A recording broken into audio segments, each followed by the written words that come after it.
What do we mean by death to the world? The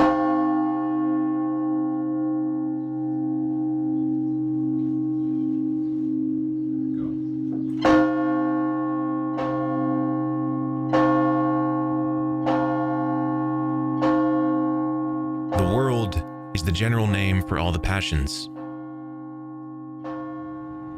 When we wish to call them passions by a common name, we call them the world. But when we wish to distinguish them by their special names, we call them passions. The passions are the following: desire for possessions, bodily pleasure from which comes sexual passion, love of honor which gives rise to envy, lust for power, arrogance and pride of position, the craving to adorn oneself with luxurious clothes and vain ornaments, the itch for human glory, which is the source of rancor and resentment, physical fear. Where these passions cease to be active, there the world is dead.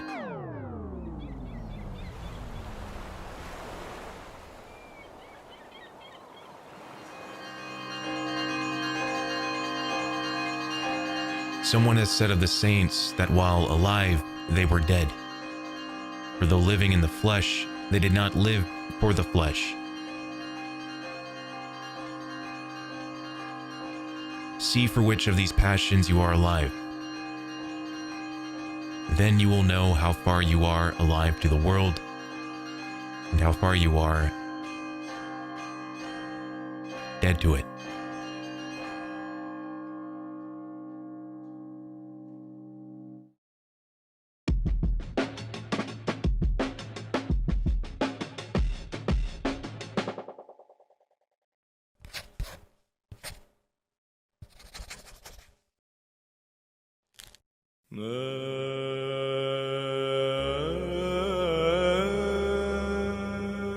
The last true rebellion is death to the world.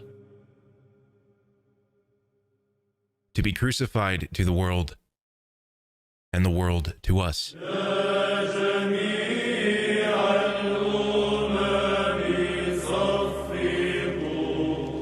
With the seed of dissatisfaction deeply planted in the heart of today's society, rebellion has been a small key to unlock the doors of change. But the rebellion that the world has known is not a fullness of true rebellion. Since our times have come to a point where things can't get much worse, the few remaining lovers of truth must search deeper into themselves and deeper into truth itself. But to get to this point, a revolution must take place. A revolution in the hearts of these lovers of truth. A revolution that annihilates all earthly and worldly thinking, and that nurtures a way of thinking that is not of this world. Because that which is of the flesh is of the flesh, and that which is of the spirit .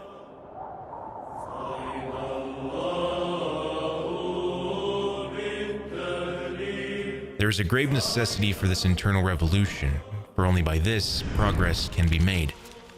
For how can one help a world with festering wounds until one mends one's own wounds? After this spiritual surgery has taken place, true rebellion is an ideal that is attainable.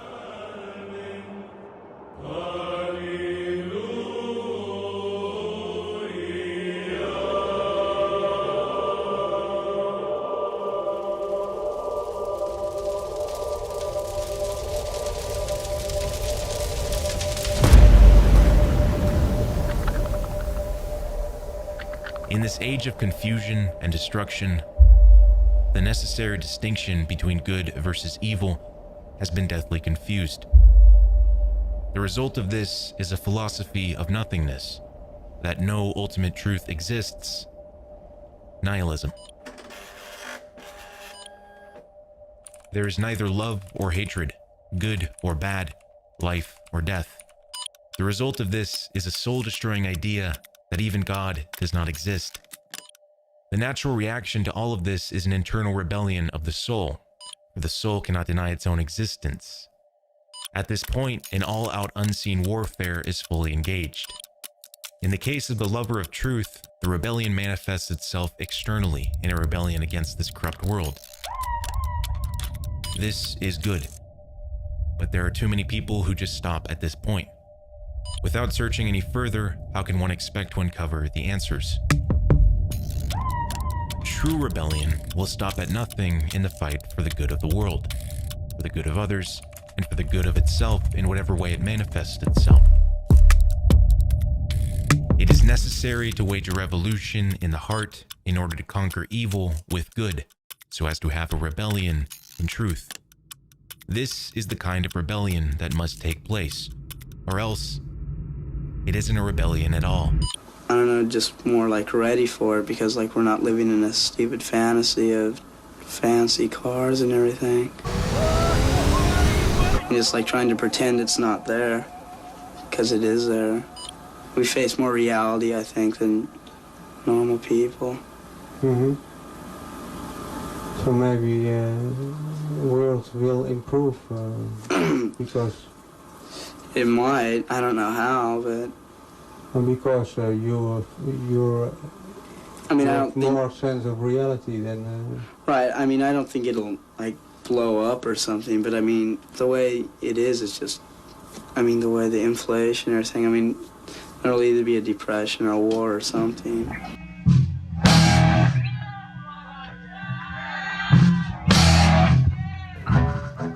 There once was a counterculture with the sole purpose of rebelling against the world. This counterculture was wise in the sense that its philosophy was based on recognizing the corruption. In this lies half the truth. It represents more truth than the world would ever dare to acknowledge, but this counterculture must not stop at this. It must seek unto death the ultimate in truth if it is to accomplish that which it first set out to do.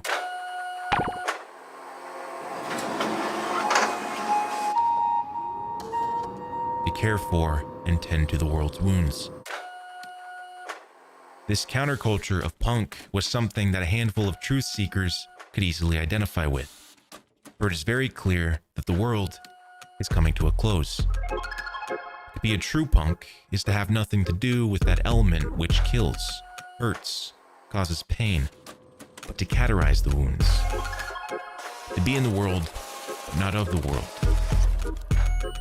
In actuality, the true ideals of punk have yet to be introduced, as does the fullness of their rebellion. These ideals and this philosophy are the world's best kept secret, a secret that has been in the souls of those few lovers of truth ever since the beginning of time, in the hearts and souls of the true punks.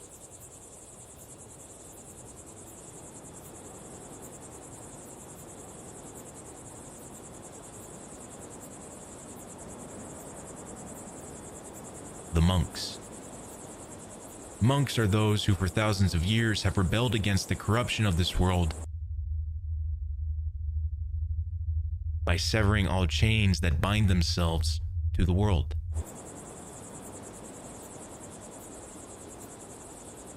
To live in caves,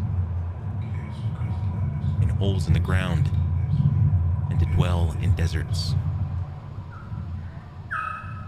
To eat maybe once a day, or even once a week. To wear the same clothes until they completely fall apart, and to rarely sleep because the cause is more important than the pleasures of this world. In these deprivations and sufferings, they would realize one thing. There is no real suffering at all than to not know God. This is the last true rebellion. To forsake the world and to embrace God alone.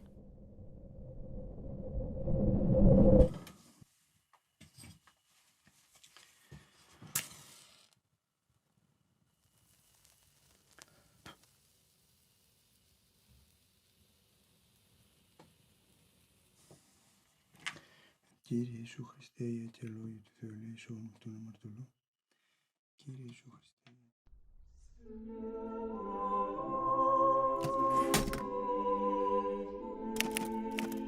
Beneath the brittle surface, the vain, self-interested clinging love, the maddening longing, which only obscures what lies below, there is a silently flowing river, a river of compassion, bowels of mercy, a feeling of other people's pain, flowing into a vast, vast ocean of sadness. Although it is a sadness, one enters it willingly with joy, for there is such a tenderness in its pain. And at last, in the sadness, there is perfect freedom. This is the love that never dies, a proof of immortality. This is the pain that the crucified one embraced willingly, sharing our pain. This is the cross he asks us to bear. This is the death he asks us to die. And at last, in this death, there is perfect peace.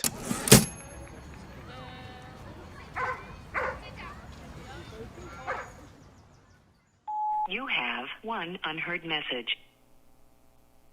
First unheard message. At the time of acute self-consciousness at the birth of adulthood,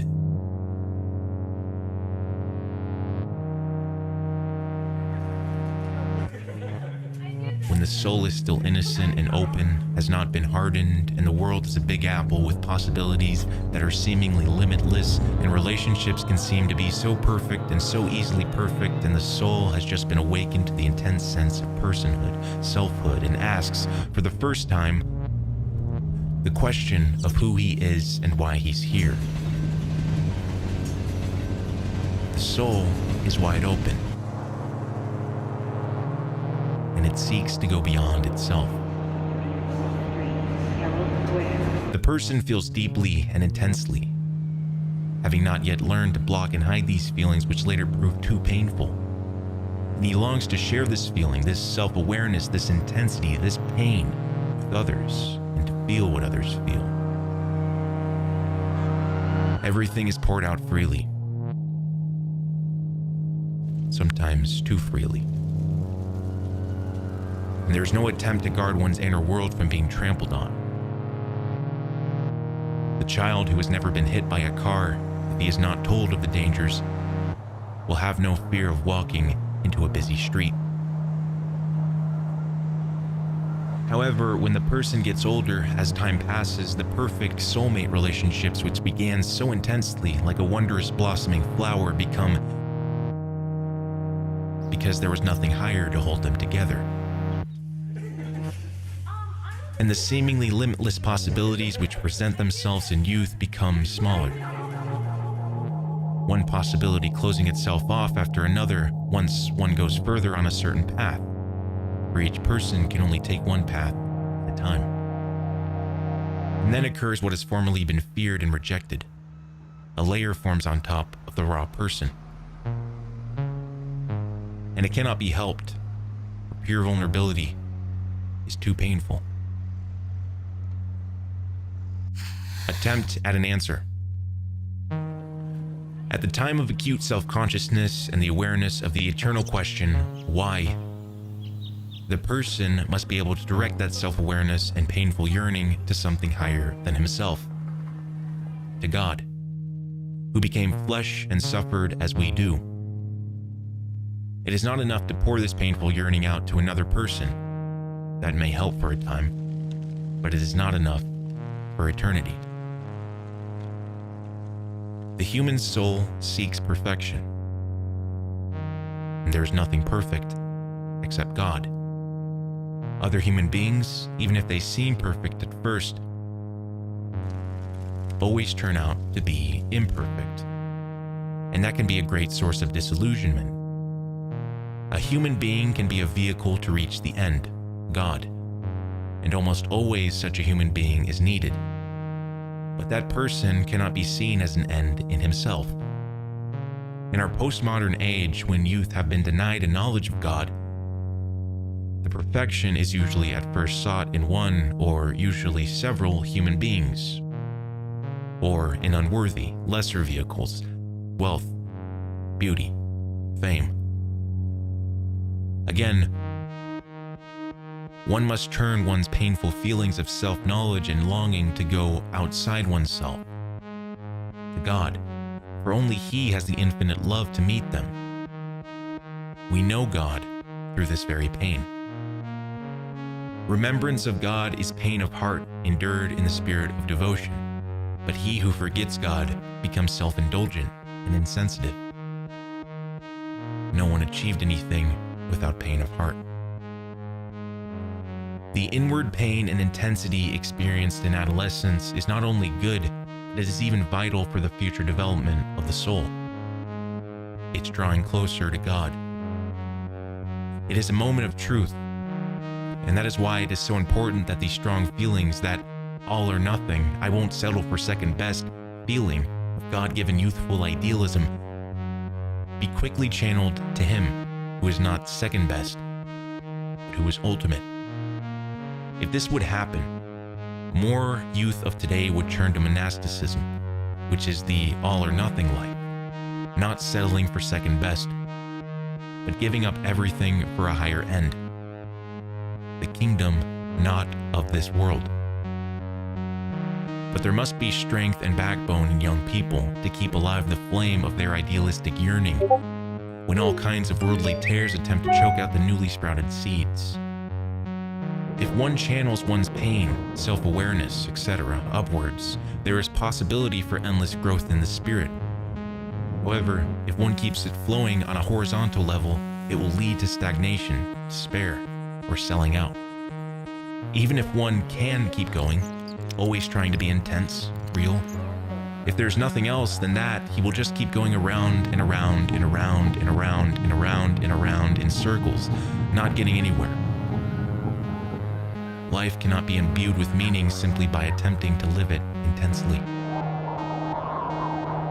The answer, the truth, is God, who was nailed to the cross, to whom may the youth of today turn in their pain of heart, so that they will grow not just into a boring worldly adult, but into a saint, growing into the likeness of God,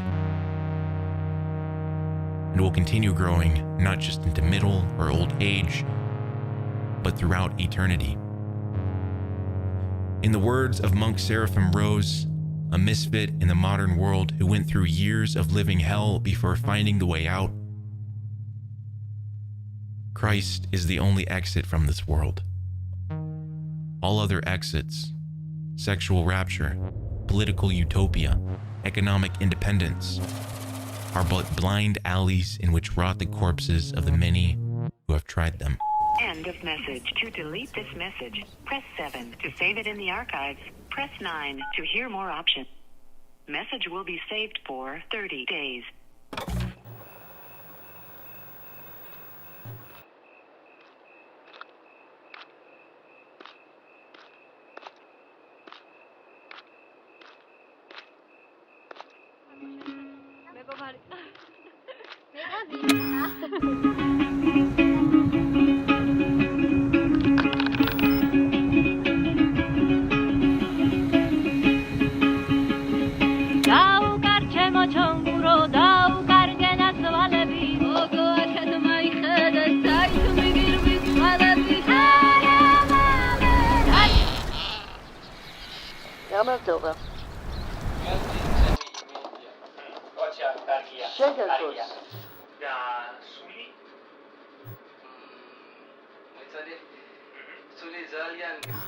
Do you know the central square in Tbilisi?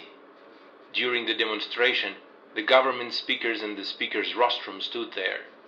Behind them, on the building of the executive committee of the Communist Party, there always hung portraits of the party leaders in full figure, 2 floors in height.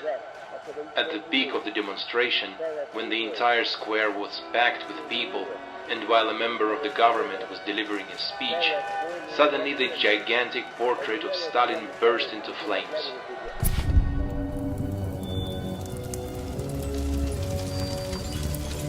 Father Gabriel had gained entrance into the upper floor of the executive committee building. opened a window and poured kerosene on the back of the portraits. Is this a legend? Some things, of course, have been enshrouded by legend.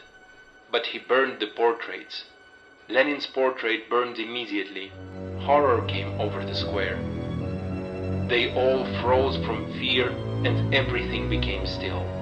While the pictures of the leaders were in flames, from the second floor window Father Gabriel gave a sermon. The Lord said, "Thou shalt not make unto thee idols or any graven images. Thou shalt not bow down thyself to them, nor serve them, for I am the Lord your God. Thou shalt have no other gods." Exodus 20, verse 3 to 5. The Georgians have always been Christians, so why are you bowing down before idols? Jesus Christ died and on the third day rose again, but your cast idols will never be resurrected. Even during their life they were dead.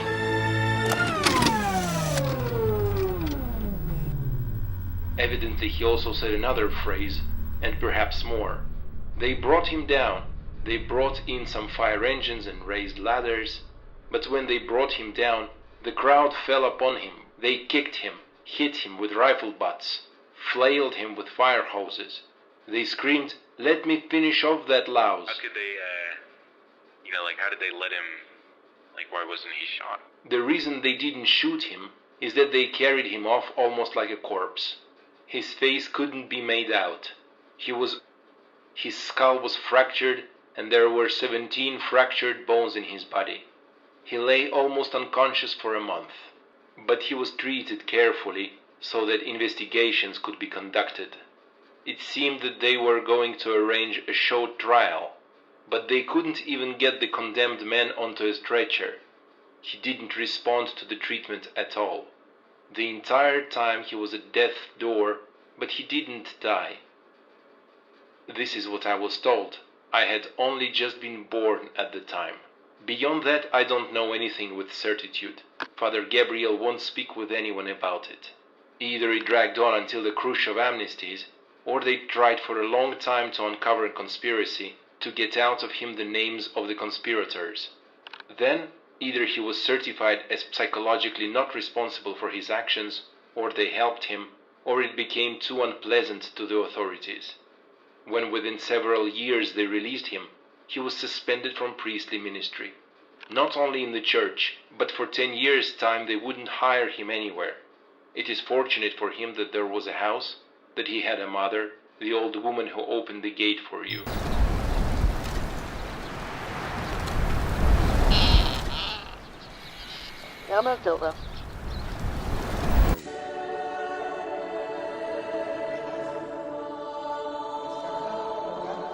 Both of them lived on his pension. Since he was a certified lunatic, he was allotted by the state 17 rubles a month. Everywhere people knew and were afraid of him.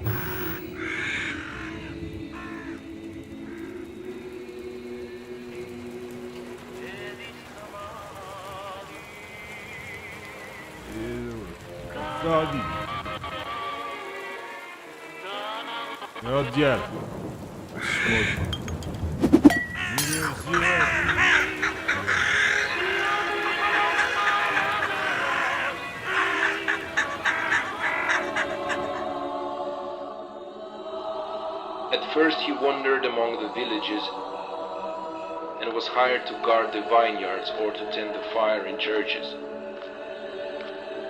Then his mother became paralyzed from all the trauma and he could no longer go anywhere.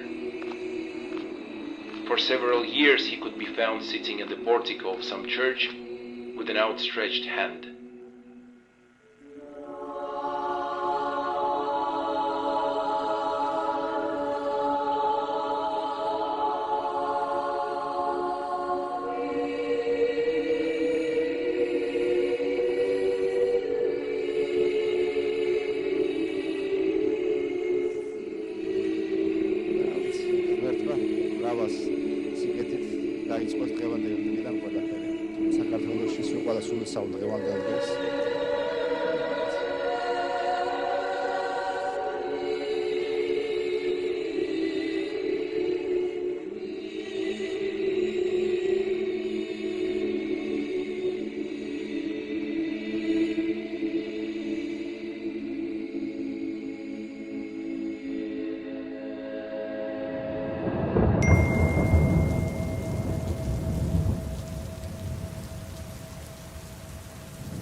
granted the ultimate privilege of hanging on the cross, and the tears of joyful, liberating pain flood your eyes, and you taste the sweetness and the perfect freedom of dying to this life, then you no longer feel anger or rage, and you know what it means to forgive everyone. And everything. You see how he, when nailed to the cross, could have forgiven everyone who has ever lived and ever will live. In a sense, nothing has changed with you. All the good in you remains. All the evil in you remains. All the passions remain and the struggle goes on.